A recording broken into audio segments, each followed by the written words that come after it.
Hello, everyone. Pardon me. This is Jimmy. Pardon me. And you're reading with Jimmy. This is chapter 6, Pig and Pepper. It's on the left-hand side of your page. This is the last page of this chapter. Pardon me. We left off with Ellis talking to the cat about the concept of being mad, the cat appearing and vanishing, and Alice deciding to go towards the March Hare's direction. Okay. As she said this, in other words, she's going to go see the March Hare because, well, it's May and he won't be mad. He won't be as mad. Madness. As she said this, she looked up and there was the cat again, sitting on a branch of a tree. "Did you say pig or fig?" said the cat. Remember, she said he asked what happened to the baby, and she said it turned into a pig. And he says, "I thought so." Then he come back, "Did you say pig or fig?" He's clarifying what she said.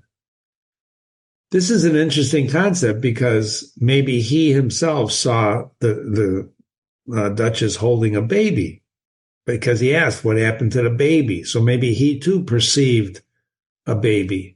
Maybe it was a baby, and then the baby turned into a pig. We don't know. Why don't we know? Well, we're in Wonderland.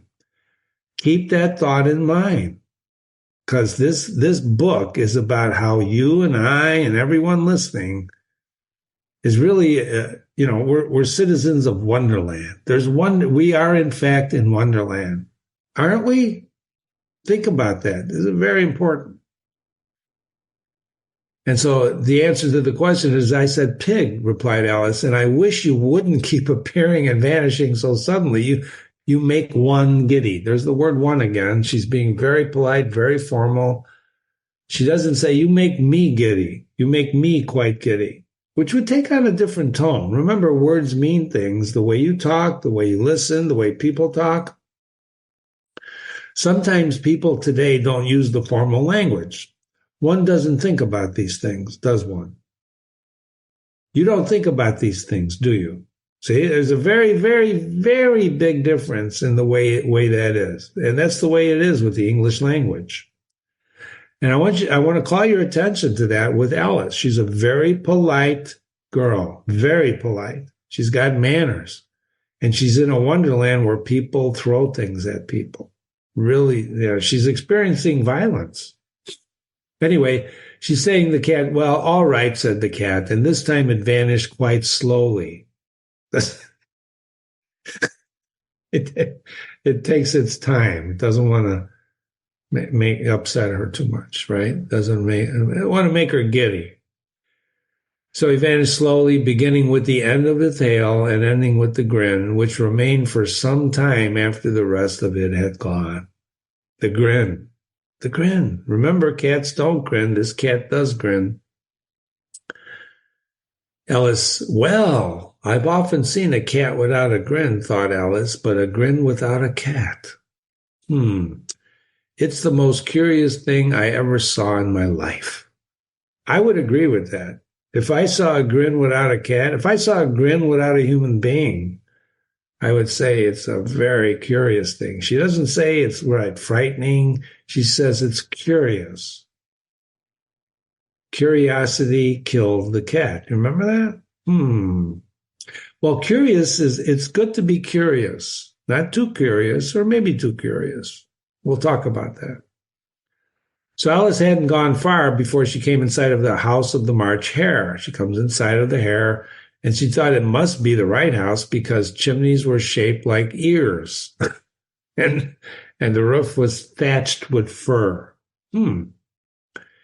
It was so large of a house that she did not like to go nearer until she had nibbled a little more of the left-hand bit of the mushroom. Remember, left and right are important, right? She took the mushroom, left hand grows. She's controlling her size. She wanted to grow a little bit.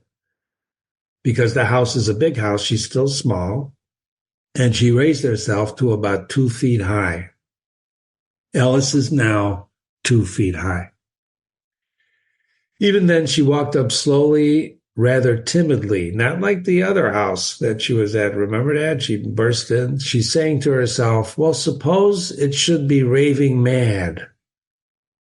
I almost wish I had gone to see the Hatter instead.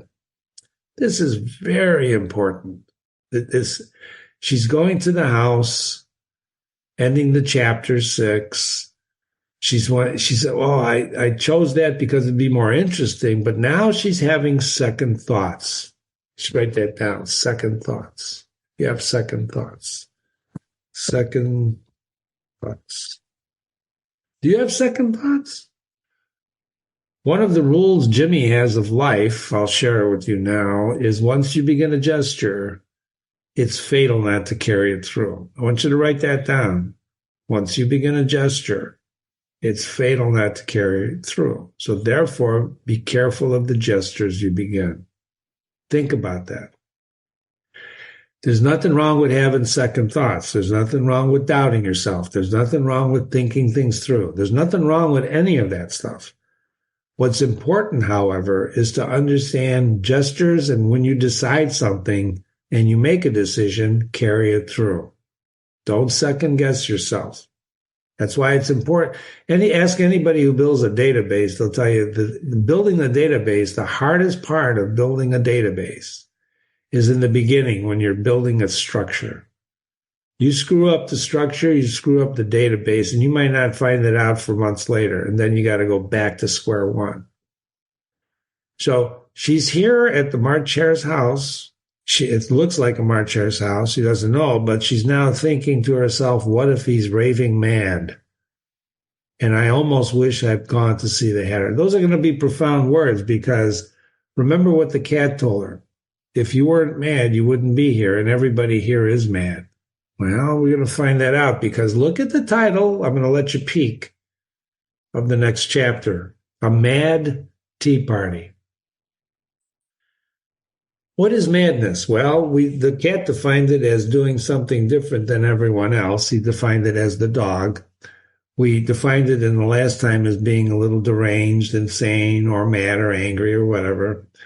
But it's madness. It's doing things insane versus sane, right? Like, I don't know, standing on your head in the middle of a street. You got to be crazy to do that, right? Because cars are going by. But I want you to think about madness in another sense. Okay, I got a little drop down here from a guy named Hermann Hesse. I'm going to read this to you. You may develop the game of your life and lend it animation. You may complicate it and enrich it as you please. It lies in your hands. Just as madness, in a higher sense, is the beginning of all wisdom, so is schizophrenia the beginning of all art and fantasy. And Hermann Hesse wrote that in a book called Steppenwolf. Maybe someday we'll read Steppenwolf. It's a terrific book. But I wanted to call your attention to that because madness is a very interesting concept. People use the word very freely. You're insane. You're deranged. But what is madness? What is madness? As Hermann Hesse says, it really is a higher sense of beginning of all wisdom. And I'm telling you right now, in Alice in Wonderland, there's a lot of wisdom. We just heard some great wisdom from the cat. We heard wisdom from pretty much everyone she's met. There's a lot of wisdom floating around in this book. Wisdom that we don't think about. But here's another thing right below that. I wanted to point out this one of many, many, many, many examples. Galileo was an Italian astronomer, physicist, engineer, sometimes described as a polymath. Galileo lived a long, long time ago, and you can look him up, and you should look him up, because he's the guy. This is the definition of who he was. But he discovered the telescope. He did a lot of stuff in astronomy. And he's actually the guy who started proving something very, very important. Before Galileo, people used to believe that the Earth was the center of the universe. Why? Pardon me. It's morning today here where I'm reading, unlike before when it's evening and my throat is clear. In any case, Galileo discovered that he invented the telescope and started looking at the sky, and he found something strange. He realized that the Earth, prior to that, had been believed everything's around the Earth. The sun would go around the Earth, the stars would revolve around. Everything was moving around the Earth. The Earth had to be the center of the universe. Everything pointed to it. Religion pointed to it. We are the center of the universe. Everything is about us. Galileo proved that differently. He proved with his telescope and observations and mathematics. That's why math is very important. He proved that we actually go around the sun, which absolutely was incredible. He just showed it mathematically that this is true. It's not us. We're not in the middle here. We're not the center. We're going around the sun, just like the other planets were. They didn't have all the planets discovered at that time either. He discovered some of them, actually. In any case, this was a big thing. And guess what they wanted to do to Galileo? They said, you're crazy. You're deranged. You're insane. They wanted to burn him at the stake. They locked him up. You're nuts. Get out of here.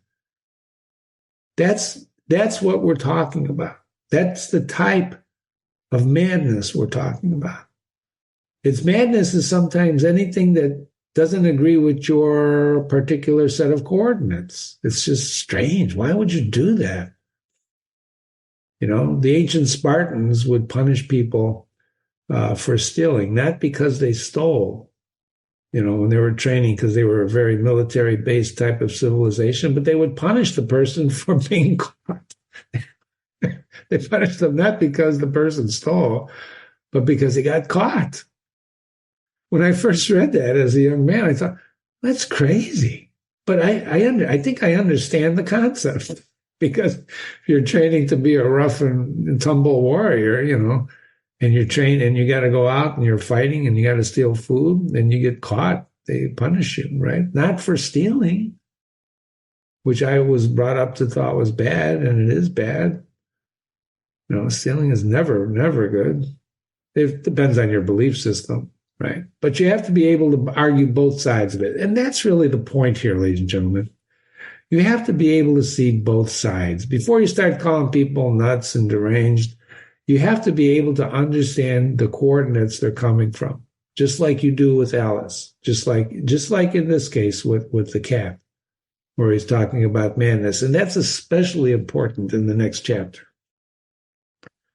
Thank you for spending time with Jimmy. We're reading with Jimmy, Alice's Adventures in Wonderland. We just finished chapter 6, Pig and Pepper.